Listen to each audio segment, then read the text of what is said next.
So it had been a perfectly uneventful flight home to Toronto. A few years ago, with my headphones on, I was looking out the window at a bright, sunny summer day when suddenly I was covered in water, and all around me, people were screaming. Those moving about in the aisles were being tossed to and fro. The flight attendants demanded everyone immediately buckle up, as if anyone in that moment really needed encouragement. For what seemed an eternity, the plane bucked wildly with loud creaking noises that made us all wonder if it might just come apart at any moment. Though I have experienced my fair share of bumpy flights, I can tell you that this was a truly terrifying ride I hope never to repeat. While I knew on a rational level that this bout of turbulence wouldn't bring down the plane, in the thick of things, it took me a good long while to find any comfort in that technical bit of knowledge. In the moment, I wanted something beyond technical assurance that all would be well. Frankly, I very much wanted to be in control. Now, I doubt that having me step into the cockpit in that moment would have made anyone else feel more comfortable, and there's absolutely no reason that it should have. I have no business sitting at the controls of an airliner, especially one that's actually aloft. But thinking back on that wild ride, I recognize that it wasn't so much control that I craved in that moment, as much as a desperate desire to not feel so very powerless. Of course, there was little to nothing I could do. Buckled into my seat, my only job that afternoon was to ride out the turbulence, trusting that those with far greater knowledge and skill were doing the best that they knew how to get us through this rough patch and back on the ground in one piece. But how hard it can be to give over our trust in such moments. How amazingly difficult it can be to even relinquish our illusion of control. How hard it can be to entrust ourselves to others and just sit there all strapped in with our feelings of vulnerability. Yet it is something life has a way of asking of us time and again, to place our own well-being in the hands of others. It is not always an easy thing to do for many of us. In years past, I have led a course called Living for a Good Death. Each time I have led it, our conversations have eventually turned to what, for many of us, is the uncomfortable knowledge that there will likely come a time for each of us when we will be forced to depend on others, a time when we must entrust our very lives to the loving care of family or friends or even strangers, to medical professionals who will look after us when we can't quite look after ourselves.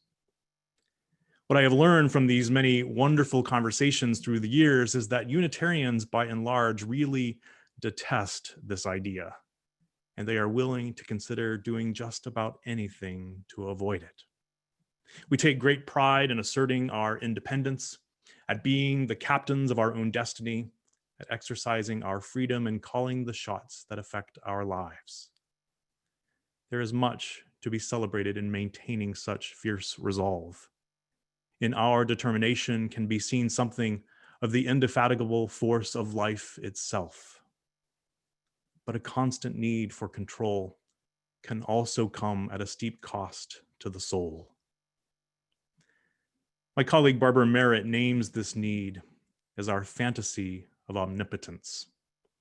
She tells the story of a Baptist colleague of hers who had served a long and successful ministry nearby to a congregation nearby to hers. The man was well loved by his church and well respected in the community. And then one day in his 50s, he was given a devastating diagnosis and just a few short months to live. Barbara had a chance to speak with him during the final days of his life, and one of the things that he said was striking. He said, "I have come to realize that there are only two things in this world worth controlling: our own health and the health of our loved ones. And the truth is that we can't control either of them. So why do we always pretend like we are in control?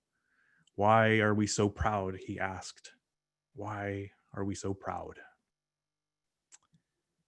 We humans are indeed far from omnipotent, and of course, even on our best days, never will be. A lesson taught to us in so many ways over these past 5 months as we have had to grapple in stunning new ways with what we are able to control and what we are not.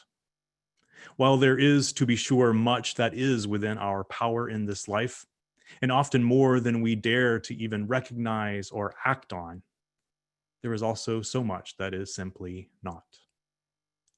The art of living is to be found, of course, in our being able to discern the difference, to sort out which is which, to be able to recognize when we're not in control, when we can't be in control, and to be able to admit it and accept it so that we can move on to manage what we actually can. And here's why this matters. Whenever we get wrapped up in the fantasy of omnipotence, we risk missing the difference that we might actually be able to make with our lives because we can't clearly see what is truly within our control. When we get so caught up in the illusion of control, we can easily lose sight of the power that we actually do possess. It's worth asking then why so often we trade our power to control the things we can for the false hope that we can control what is well beyond our reach. The illusion of control is so seductive because it promises to spare us from pain and hardship. Yet these are promises that control can never keep. For in the fullness of time, sorrow and suffering visit every life. There is an old Buddhist story told by the Dalai Lama of a woman named Kisagotami who suffered the death of her only child. Unable to accept the pain of such an enormous loss, she ran from person to person seeking some medicine to restore her child to life. She had heard that the Buddha had such a cure. So Kisagotami went to the Buddha, paid homage, and asked, "Can you make a medicine that will restore my child?"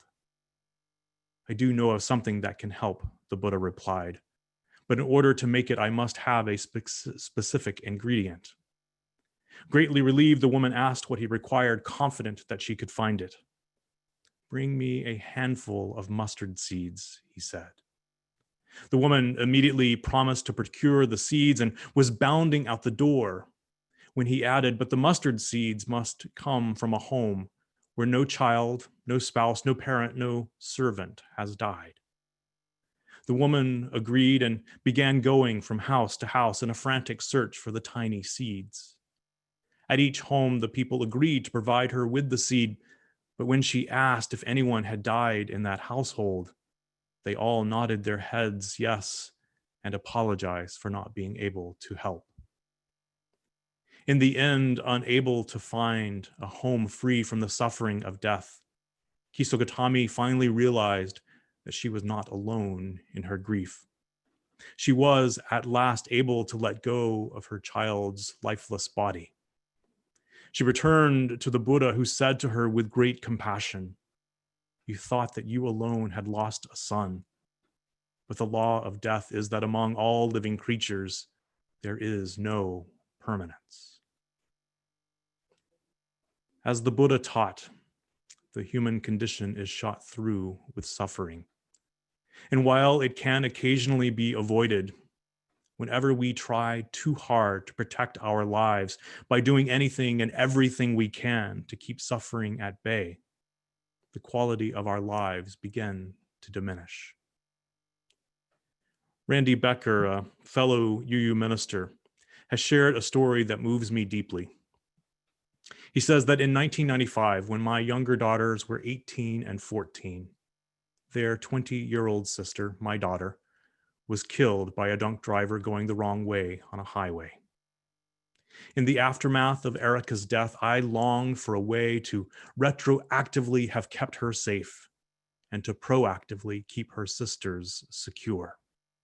I wanted to be sure that I would never feel again what I was feeling from the profound loss I was moving through. As I pondered the deep foundations of my own theology to inform my feelings and actions, I began to realize the fulfillment of my wish of total safety and security would mean an almost absolute restriction of my daughter's freedoms. In the name of trying to keep them safe, I would, in effect, be killing their futures and killing them. He goes on to say that the theology I have found, which helped me pass that chilling possibility, was one that allowed me to let them get on with their lives, to again drive on the highway, to go to university, do the daring things which young people do, making their mistakes, risking their lives, and in the process being alive. The theology which he says sustained him through such heartache has 4 simple points. We can't control what will happen to us, but we can control how we react to whatever happens. The energy spent on gaining security is energy unavailable to us for the living of our lives. A life lived in fear is not a life fully lived. And finally, that there can be meaning on the other side of anything. He says that eventually coming to embrace this wisdom required that he own the fact that he could not control everything. And it forced him to ask himself some tough questions about how his control issues, his relentless striving after safety and security, might actually be diminishing his life. He questioned whether he was protecting his ability to live or just protecting his feelings against the possible painful pain of another loss. In choosing to move from death to life again, he had to learn to differentiate between being scared, which is a short-term and situational experience, and living in fear, which is a chronic and soul-numbing condition of being. I find in Randy's powerful testimony some of the most meaningful and practical theology I've ever come across. That while we cannot always control what life hands us, we can control our response. That in holding too tightly to our lives, we can let them slip away. That fearful living isn't living at all. And that even after the greatest loss we can imagine, it is still possible to rebuild our lives with meaning and with purpose. It is a theology grounded in the beautiful paradox that abundant life is to be found not by holding on, but by letting go of whatever holds us back from life itself. And so it causes me to wonder, and maybe you too, at how different life might be if this were a lesson we didn't have to learn over and over again. But such learning, it seems, is the real and ongoing work of being fully human. And that learning is certainly part of our lives in this pandemic as we hold the tension between managing reasonable risks without succumbing to a life lived only out of fear.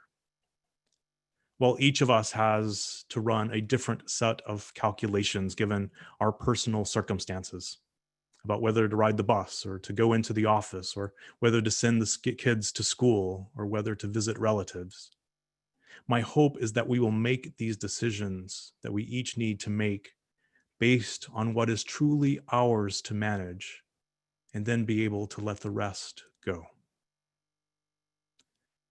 When I was in divinity school, Elizabeth Sifton, the daughter of Reinhold Niebuhr, the great 20th century theologian, spoke in a course that I was taking. She provided us with a wonderful window into the social ethics of her father. But most interesting was learning that his famed Serenity Prayer, that well-known supplication of 12-steppers everywhere, was actually slightly but substantially altered to arrive in the form that is well known today. But the original words were these: God grant us the grace to accept with serenity that which we cannot change, the courage to change what should be changed, and the wisdom to distinguish the one from the other. It is a prayer of discernment, a prayer about controlling what we can and accepting that which we cannot. Composed in the midst of World War II, its original focus not so much on the individual, but on society as a whole. Niebuhr's prayer was a tool for honest soul searching about what truly matters, even in difficult days. And so I believe it is a prayer for us all in these trying times in which we live. As we carry with us anxieties that touch our bodies, our wallets, and our future, may we endeavor to accept with serenity that which we cannot control, to find courage to change what should be changed if it be within our power, and to find the wisdom we most certainly need to know the delicate difference. So may it be.